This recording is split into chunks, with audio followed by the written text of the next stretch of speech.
Well, what I'm saying is that in general, you can condition your players while they're playing football. Because if you play games, for example, 4 versus 4, and you play 12 games of 1 minute, and at one stage the players have 2 minutes rest, and at a certain stage, a few months later, they only have 1 minute rest, then basically what you're doing is that the players are just playing, but in the meantime, the bodies of the player have to deal with the fact that there is less rest between football. So the body will learn to recover more quickly. And ultimately, in the game, players are able to recover more quickly and make more actions and play with a higher intensity. So in general, you can condition your players while they're playing football. Of course, you worked at Barcelona also, Raymond, under Frank Rijkaard. Tell us a bit about your project there. Basically what we did was we developed, let's say, long-term fitness.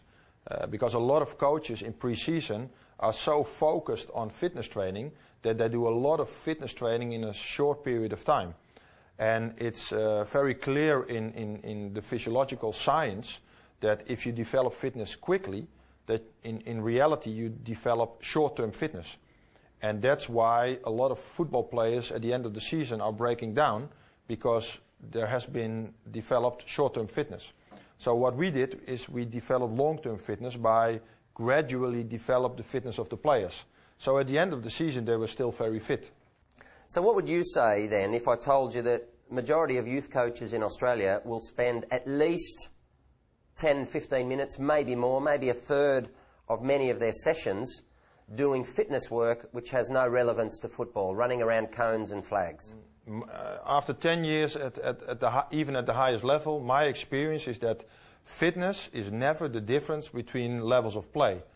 It's the football skill that makes a difference. The speed of your actions, your knowledge of the game, your game insight.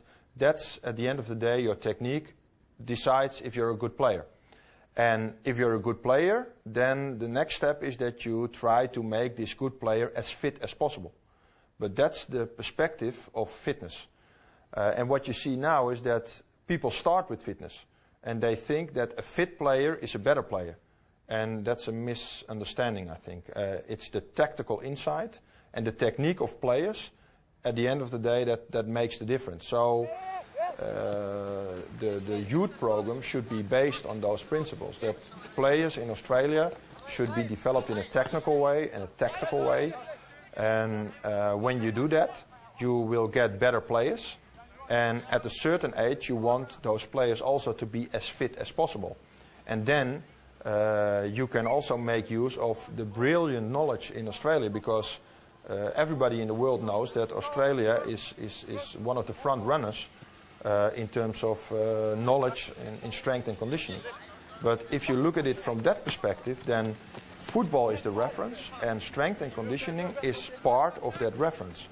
And like I said before, if I look at it right now, then you have a football reference and a strength and conditioning reference, and sometimes the strength and conditioning coach is even in charge of the football reference. So the challenge, I think, in Australia is to put things a little bit more into a football perspective. One thing about Australians is we like the theory, but we like to see results. We like to see that it has worked. Your record at professional and international level is beyond question. What about at youth level then? I understand that you worked with Feyenoord. You took over their whole youth program. Tell us about the results. Yeah, I was brought to Feyenoord in 2006 because I always say as a joke that the Feyenoord youth system was well known all over the world for not producing first-team players. And of course that's a little bit cynical, but that's the way people look at it in Holland. So they brought me in, and they wanted me and all the other people in the youth department to change that. And so what we did was we introduced this football philosophy into the youth system of Feyenoord. We went from 6 training sessions a week to 4 training sessions a week, so the focus was on quality. Which means that players were only training once a day instead of twice a day sometimes, because that is what they did in the past. So only 1 training session a day and a free day in the middle of the week. And therefore we created a situation that players were rested when they started each new training session. So each training session was at 100%.